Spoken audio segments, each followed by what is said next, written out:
တိုင်လိုက်လာခဲ့ပြီအေးမြတဲ့နေပွင့်လေးတွေကျွေနေချိန်ဟောင်းရွက်တွေ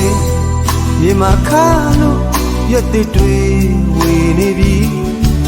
ဒီဇင်ဘာအလှတစ်ခုပေါ့ဒီစရာပါ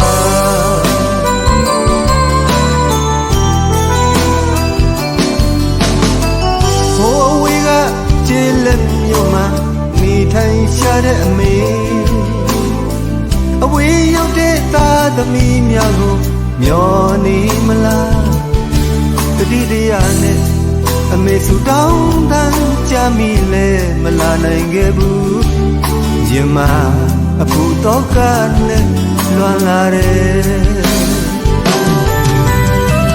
နင်းပွင့်လို့ကြွေပါထမငါ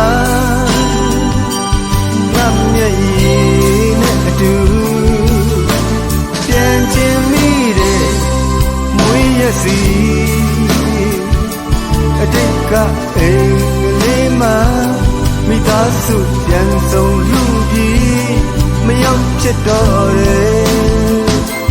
အဖြစ်ကိုစောင်းနေလို့ဒီမှာပါခရစ်စမတ်ရဲ့တေးသွားလေးတွေဟိုဒီပြန်ဝဲနေ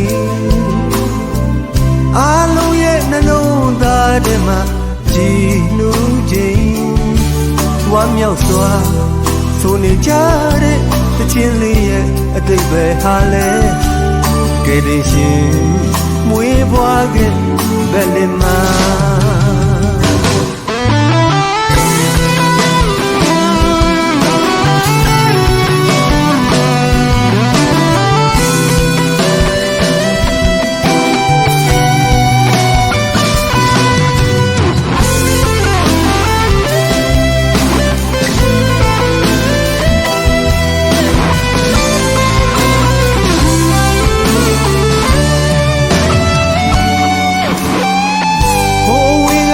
ကျေးလက်မြို့မှာနေထိုင်ရှာတဲ့အမေ